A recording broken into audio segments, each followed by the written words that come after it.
नमस्कार बच्चों। आज हम फिर एक बार आप लोगों के बीच में आ गए हैं कुछ अगली टॉपिक लेकर के, जैसे कि गद्य और पद्य में अंतर। कल हमने पढ़ाया था कि हिंदी भूमिका में गद्य क्या है। जो पढ़ाए थे आपको समझाए थे, और उसके बाद में हमने कहा था कि गद्य और पद्य में अंतर क्या है। टॉपिक हम कल समझाएंगे, तो वही हम एक बार फिर से आपके बीच में आए हैं।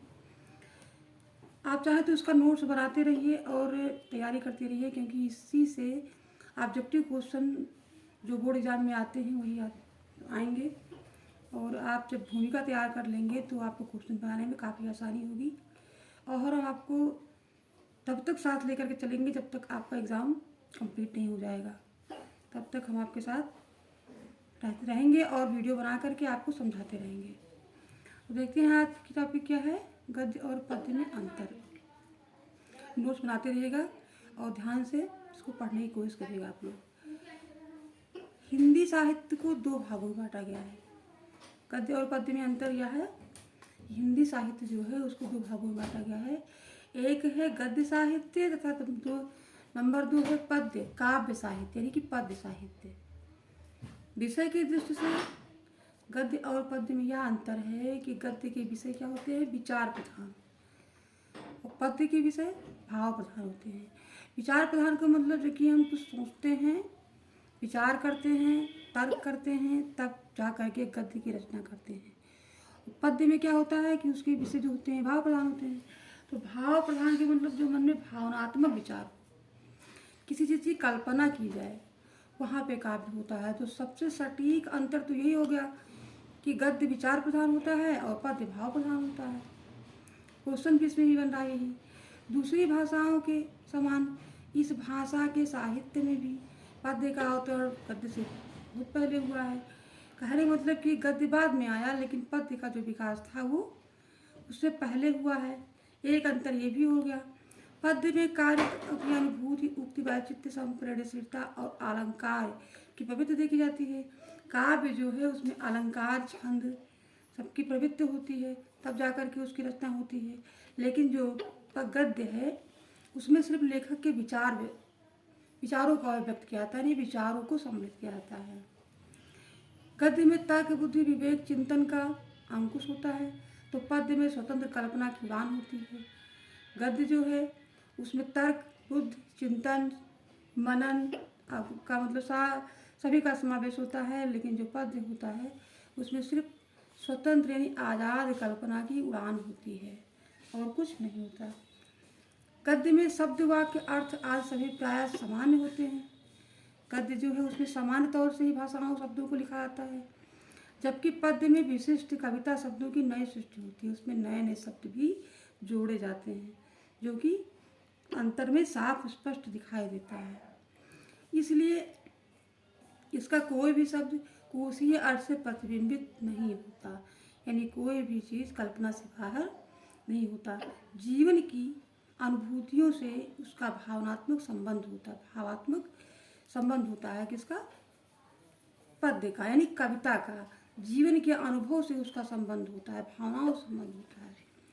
जबकि गद्य भावात्मक संदर्भों के स्थान पर उसके वस्तुनिष्ठ प्रतीकात्मक अर्थ ग्रहण करता है, यानी उसमें कल्पना नहीं होती है। गद्य में जो है कोई कल्पना नहीं होती। गद्य को निर्माणात्मक अभिव्यक्ति कहा गया है, अर्थात ऐसी अभिव्यक्ति जिसमें शब्द निर्माता के चारों ओर प्रयोग के लिए तैयार रहते हैं। गद्य की भाषा काव्य की अपेक्षा अधिक स्पष्ट, व्याकरण सम्मत और व्यवस्थित होती है। व्याकरण का कोई भी समावेश उसमें नहीं होता है। उक्त वैचित्र्य और अलंकरण की प्रवृत्ति भी गद्य की अपेक्षा काव्य में अधिक होती है, बल्कि काव्य जो है सिर्फ अलंकार और छंद पर ही निर्भर होता है। इसका मतलब अंतर यही है, गद्य में कोई भी काव्य अलंकार या छंद या किसी भी कल्पना का समावेश नहीं होता है, जबकि काव्य जो है सिर्फ उसी पर ही निर्भर होता है। गद्य में विस्तार अधिक होने के कारण किसी बात को खोलकर कहने की प्रवृत्ति रहती है, जबकि काव्य में किसी बात को संकेत रूप में भी कहने की प्रवृत्ति होती है। गद्य जो है बहुत ही विस्तृत है, उसको हमेशा बड़े शब्दों में बना करके किसी के सामने प्रकट किया जा सकता है, लेकिन काव्य जो है संकेत के रूप में कहने की ही प्रवृत्ति होती है, क्योंकि उसमें कल्पना का समावेश अधिक होता है।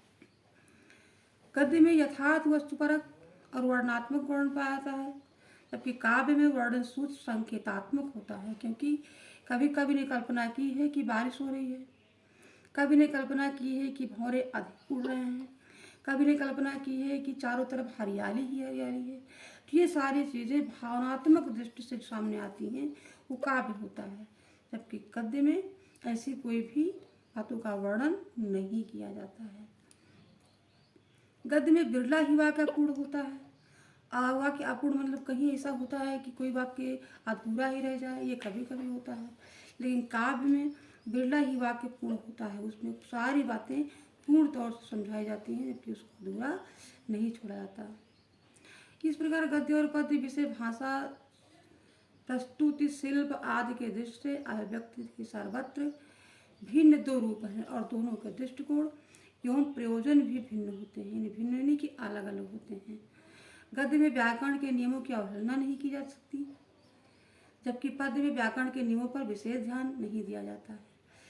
काव्य जो है उसमें व्याकरण पे ही ध्यान दिया जाता है, गद्य है जो बिना उसके काम चलाया जा सकता है।